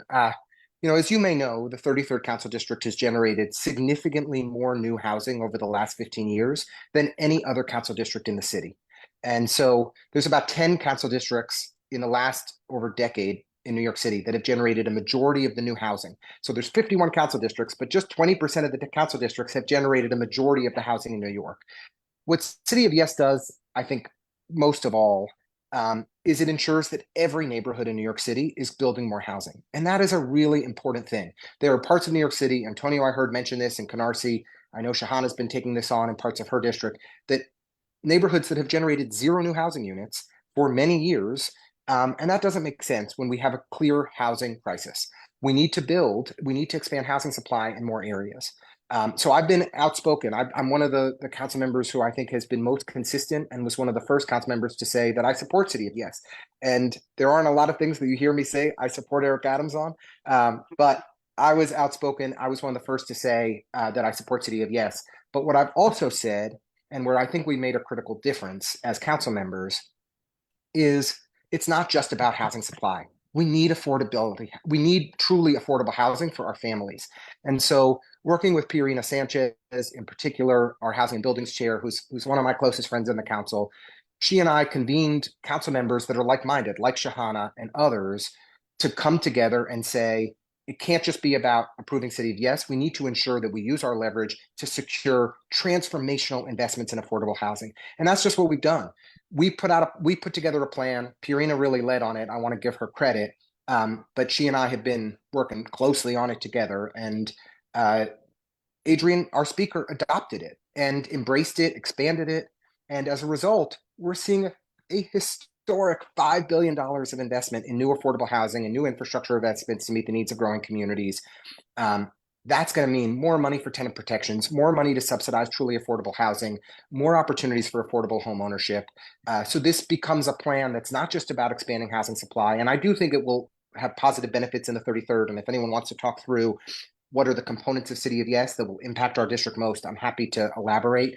But at a high level, I think we're not only expanding housing supply, we're now making investments at scale in affordable housing that are going to just be beneficial for generations of New Yorkers to come.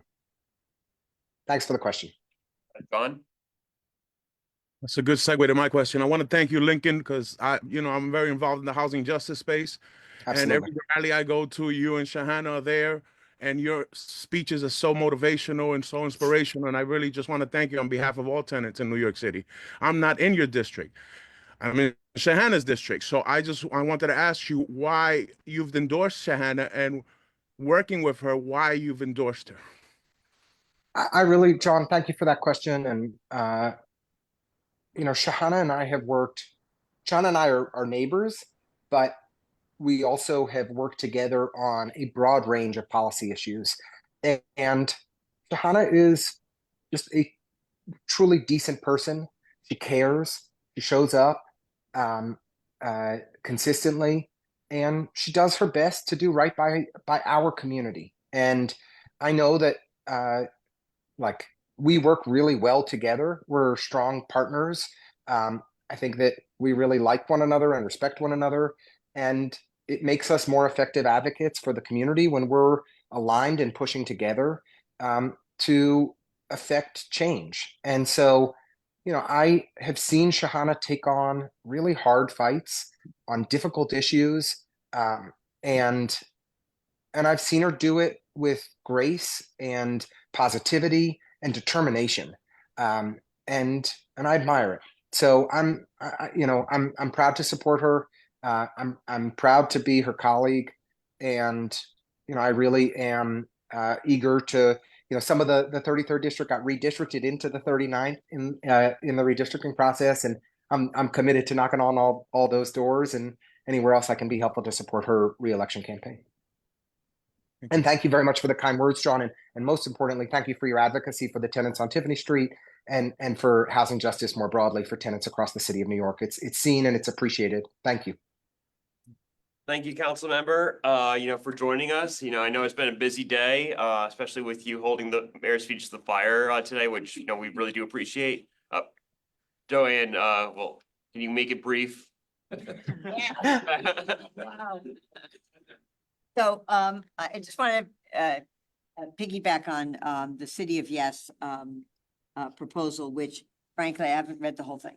But one of the concerns I have, and this was, I raised this in our budget hearings last year, and you know this from the amount of building in the 33rd and certainly in the 52nd, Dumbo and downtown Brooklyn are classic examples where there's been a lot of new housing.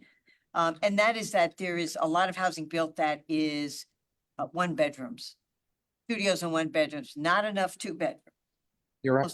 None three, which really flies in the face of needing to have a place for people to be able to put down roots and raise a family.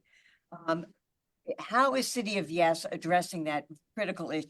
Obviously, we do need affordability and we need supported housing and whatnot, but we need two bedrooms. I know a lot of people have moved to Maplewood, New Jersey because they can't find a place. Yeah. 2 bedrooms here or 3, right? So share that with me. Joanne, I really appreciate you raising that. I couldn't agree with you more. Too much of what we saw built in the 2010s were studios and one beds, especially in downtown Brooklyn, on the Williamsburg and Greenpoint waterfront is not too dissimilar. I will tell you, I have had between probably 7 and 10 conversations with developers in the last year who have told me that their plans for new projects have changed in meaningful ways to add more 2 bedrooms and 3 bedrooms to their projects because that's where the demand is. And I think that there's been a shift of what people are looking for that hopefully the market will be responsive to. I don't think City of Yes I can't think of anything off the top of my head, and that's not where City of Yes solves for this issue. I don't think that we talked through this with our land use team at some length because this was an issue that many council members are concerned about. We don't, the studios and one bedrooms we worry lead to kind of transient communities, not long-term families that are putting down roots in the same kind of way. And yes, 20 somethings and 30 somethings who are spending spending time in New York City as young professionals or before they, settle down, need places to live. But we especially are short on homes that are affordable for families. So, I don't think we were able to identify a hook in the zoning text amendment, because this is a zoning text amendment change that requires developers to do more 2 and 3 bedrooms. We were, but I do think that the market is starting to respond in substantial ways to create more large units to meet that demand. We've heard that from Two Trees in particular, but from a number of different developers that had originally considered one set of plans for their buildings and have and modified them accordingly. And I'll just say lastly, when I do have a say in ULURP projects where we do get to approve things, I always advocate the best I can to get more 2-bedroom and 3-bedroom units into final proposals, because I agree with you. There's just a real demand and a real need. And I hope that we'll start to see a shift of what's getting built in New York City. We'll continue to see a shift of what's getting built in New York City in the years to come. Thank you. Thank you so much, Councilman. And on just a personal note, since you're talking a lot about parks, first thing I see in the morning, last thing I see at night is Kevin Plaza Park. And you did your team and, your work with Kevin Plaza Park Conservancy, Brooklyn Heights Association did phenomenal work there. Like I was seeing just last week of December, this time last year, there was like putting down sod. So the fact that there was so many resources there, really has turned out phenomenal. Seamus, that means a lot. I grew up playing T-ball in Cadman Plaza. It was one of the first projects that I funded as the council member, was to replace the turf there. And I think, the Parks Department did me right by getting that project done in record time. So I credit to them for being so efficient in getting that implemented. But I was proud to put $750,000, into renovating that turf. And we've been doing a lot of improvements across parks in our community, across school playgrounds that we've renovated. We just replaced the playground at PS 261. We got a newly renovated playground at PS 38, both in Borum Hill. We're building a new playground for PS 8 in Brooklyn Heights. We're renovating the playground. It's a massive renovation of the playground at PS 307 in Vinegar Hill. So we're really committed to trying improving our parks and green spaces and schoolyards and playgrounds for everyone in our community. It's a major priority of mine. It's where I'm really trying to prioritize resources. And if folks have suggestions of things that we could improve, don't hesitate to let us know. Thank you. Thanks so much. I know you guys have had a long night, so appreciate you giving me a chance to say hello. Okay, so we have just a few minutes until we're basically kicked out of here. So just a few quick announcements. I know. Sorry. That's exactly what I was about to say. A few people, including you, Steve.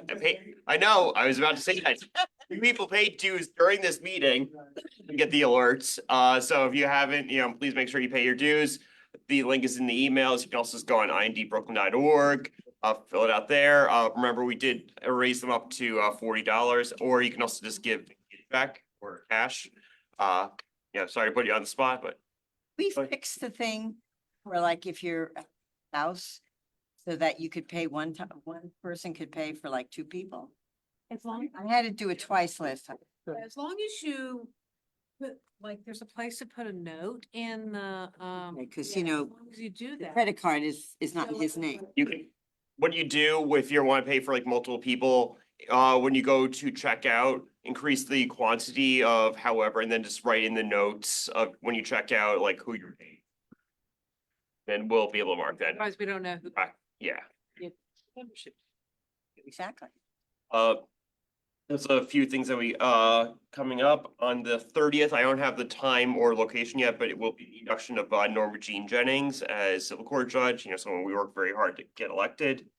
Our New Year's party will be on January 12th, and then we'll be having a joint forum with BYD, CBID, Lambda, Indivisible Brooklyn, Get Organized Brooklyn, and probably 1 or 2 more future as well on the 16th here at Brooklyn Law School.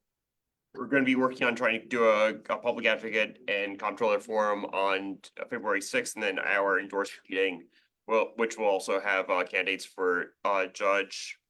That'll be on Zoom on February 13th. Just one final thing as a personal note. So, this has been a really tough year for all of us, and certainly this is, as president, I really did have really big tough shoes to fill, because Alyssa did a phenomenal job.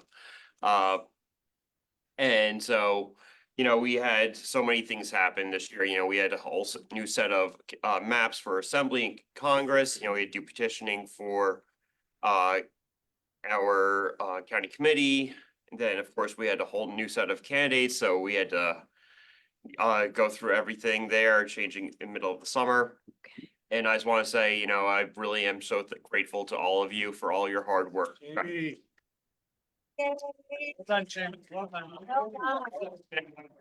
All attended meetings in some time, so like, between Zoom and in person. And so the fact that, we are also still making sure that we're keeping going, keeping the energy going, is really just really a testament to why I'm so grateful to be president of this organization.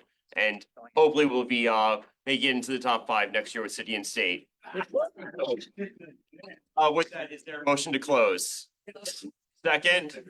All in favor? I'll think that's nice. Any of the ayes have it. Thank you so much, everyone. Happy New Year. Most legitimate thing in the world. Yeah. Go for it. Okay. He inherited it. Still up for it? When is that rate? Yeah. Here? Thanks for having me. Good night, everybody. Okay, so we'll hear from you in the